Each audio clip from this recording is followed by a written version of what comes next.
The mere mention of his name gets me mad. Samir Nasri.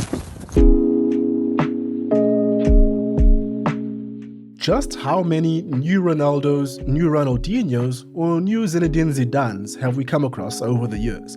The answer is countless, and the number keeps growing. And while I'll leave you all to think about the first two, the last one applies to Samir Nasri. Being French, being talented, and being an attacking creative midfielder is basically a one-way ticket to comparisons to Zizou. Now, Nasri, in a lot of ways, lived up to the hype, achieving success that only exists within the dreams of the majority of footballers. However, his career was a little strange. The news that surrounded this guy a lot of the time was a mixed bag. He was a child prodigy. He was also labeled as a Judas. He was a silky smooth technician. He was also hacked on Twitter and labeled as a cheater by an angry ex, an episode that inadvertently led to the end of his career. He's a multi-Premier League winner, but he was also banned for doping. On top of all of this, a lot of people don't seem to like him. Don Robbie isn't the only one. Not sure how to feel about him? Makes sense. Also, show me even one footballer that immediately and very visibly enjoyed the retired life more than this man. I'll wait.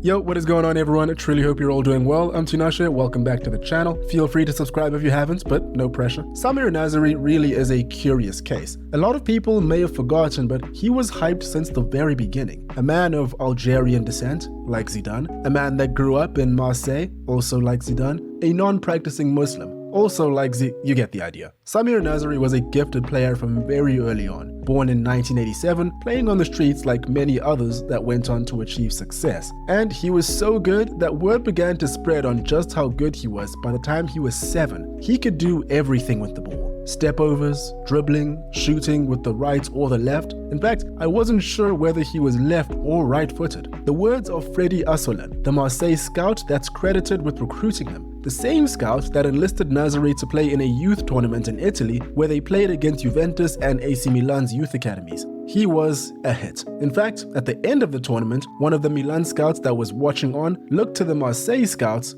pointed at Nasri and said, "He stays here. You leave him." At which point the two scouts began fighting one another on the spot.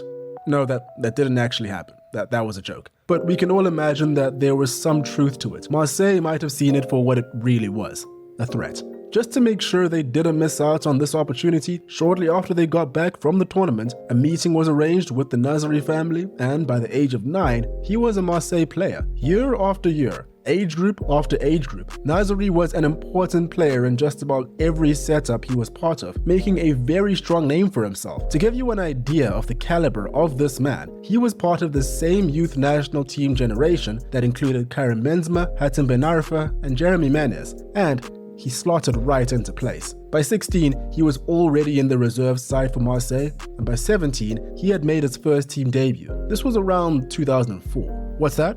Child prodigy rising through the ranks in France in the early 2000s? You hear that? My God, that's Arsene Wenger's music. Wenger wasn't the only one interested. Chelsea, Liverpool, Newcastle, and several other clubs were interested. He wasn't going anywhere though. Marseille were determined to keep him at the Stade Velodrome. He was their product after all, and it only made sense. He was silky smooth on the ball, great technique, great passing, great ball carrying, a true asset when playing behind a striker. And on Arsene Wenger, he was probably disappointed, but he would be alright. Plus, Marseille gave him Mathieu Flamini in the same year. You can't just be hoarding all the French players at once, bro. That was a sticky story in itself. Flamini verbally agreed a deal with Marseille, only to turn around and join Arsenal. This is a beautiful treason. He used me, José Anigo, Marseille's manager, on Flamini at the time. I don't think they liked Arsenal all too much back then. Subtle foreshadowing.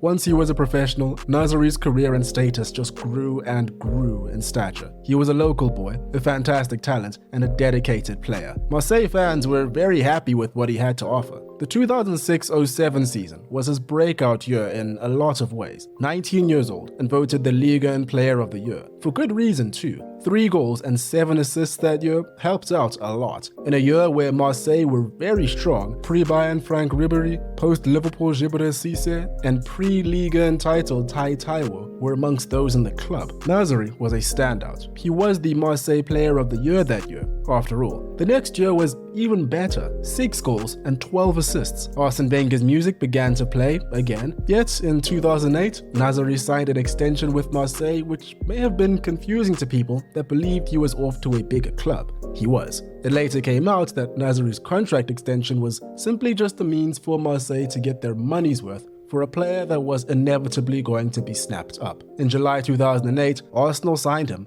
for £12 million. Unsurprisingly, he was magical there. Arsenal and Arsene Wenger's strategy of relying on relatively inexperienced youth players in their academy was paying dividends during Nasri's early days. He was most certainly a Wenger ball kind of player. He was the 2010 French Football Player of the Year too, which should tell you a lot of what you need to know. And he was part of one of my personal favorite teams to watch over the years. They had Robert Van Persie, Cesc Fabregas, even Alex Song. They were so good. But like we all grew to find out, Wenger ball was very easy on the eye. Alone, it was not enough to win titles. 3 years in North London, a couple close calls, but no wins. Adding on to the negatives, Nasri may have been a great player, but he wasn't universally loved. He didn't get much love from William Gallas in 2008 for one. According to him, there were a few young French and Arsenal players that were overly arrogant. He did not like that. He never named names explicitly, but it was pretty obvious who he was talking about. When talking about the unknown players in his autobiography, Gallas said, "They think they know everything, but they know nothing. I was also 20 years old once. I would never have allowed myself to speak in this tone to a footballer who was older than me. The youngsters from the Euros seem cheeky, very sure of themselves. They think they know it all, but they don't know anything." Oof. It came out that Nasri was sitting in Thierry Henry's seat on the French team's bus once, which made some, Gallas included, pretty upset. Nasri claims he just made a mistake and moved immediately, also saying that people were just trying to find excuses for France's poor performances in the 2008 Euros. It's plausible. 2 years later, with Gallas now playing for Spurs, Nasri refused to shake his hand. Another player that was not so nuanced with their words against Nasri was Emmanuel Frimpong, another former Arsenal player. In an interview with The Telegraph in 2018, he lifted the lid on a lot of things, like how Nasri once told him that he could buy him if he wanted after he gave the ball away in training, or how he would lament him at every chance possible. After Nasri had left Arsenal and returned to play against them, Frimpong put in some very meaty challenges. The Emirates loved it. People never really understand why that happened, but I don't like the guy. The reason I don't like him is because he's an idiot. Plain and simple. I would never, ever have respect for him. That's a lot to take in. Back to the Premier League. It wasn't only Gallas and Frimpong that didn't like Nasri, it was the Arsenal fans too. In 2011, Cesc Fabregas left for Barcelona, Arsenal's golden child. It hurt, but many saw it coming from a mile away. Nasri was expected to step up. He left instead, after having the best season of his career too. 15 goals and 4 assists. Unlucky for Arsenal, a new kid was on the block, and this kid was specializing in buying up everyone and everything from everyone around them. Manchester City came in for Nasri, and just like a whole lot of people, he could probably tell that they represented the next big thing in the country. They had just won the FA Cup, and words like FFP were virtually non-existent to them. He was always going to get hate for doing this, but instead of moving on and ignoring the noise, he chose to clap back.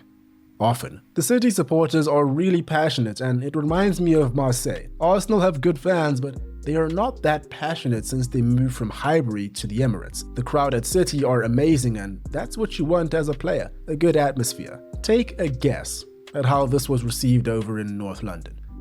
He left Arsenal in 2011 for a reported $25 million, and his gut intuition turned out to be right, I guess, as it was just in time for Man City to become Premier League winners. He was still a creative force, and he formed part of another incredible midfield lineup: David Silva, Yaya Toure, and the man himself this time around. By this point, Nasri had already accomplished what every footballer dreams of accomplishing. He was successful in so many ways, yet throughout his career, he had been involved in so many controversies that led many to question his character. Some have said that he was good enough to not have those become major issues, but there were times when I don't think this was the case. He didn't have the best French national team career. In 2011, while at Arsenal and after France were sadly knocked out of the Euros, he was given a 3-match ban by the French Football Federation. The reason being that he was caught verbally abusing a journalist. The exact words he used in this altercation vary from source to source, but I can almost guarantee that they were not very nice. Throughout his entire career,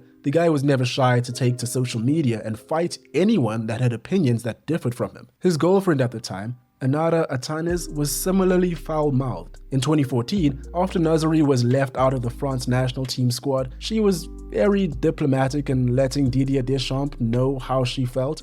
Fuck France and fuck Didier Deschamps. What a shit manager. Deschamps was pictured crying in a bar, regretting his actions that very same day. No, that didn't happen. But while we're on the topic of Nasri's ex, there was the time when she allegedly hacked Nasri's Twitter account after he was allegedly caught cheating. He was also given an 18-month ban from football. All of those things aren't exactly related, but they kind of are. Let me explain. While on holiday in December 2016, Nasri was feeling ill and went to a clinic in Los Angeles called Drip Doctors for treatment. The picture was posted to the clinic's official Twitter account with Nasri and the CEO of the clinic, Jamila Sozada, confirming the treatment had taken place. This is where things got a bit dicey. Soon after that, Nasri's own Twitter account began a series of tweets claiming that he received a happy ending and more from the Drip Doctors. Now, I used to be addicted to football Twitter in a previous life, and if you were too, you would remember being around when Nasri's account started blasting all of this out.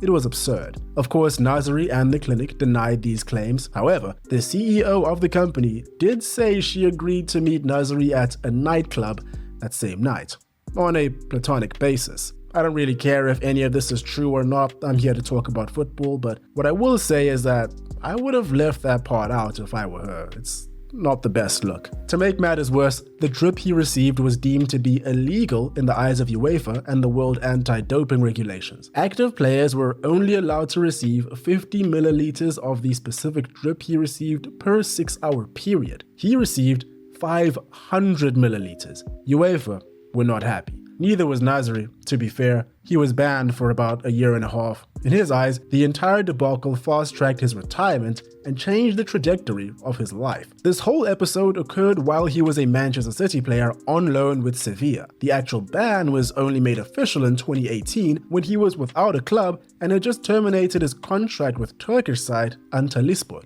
He may have gone on to play for West Ham and Anderlecht, but he only really played 14 games in total after his ban before retiring in 2020. An interesting case study, that's for sure. Samir Nasri experienced the highest of highs, the lowest of lows, lows that sound like a literal living nightmare. He had a knack of dazzling on the pitch.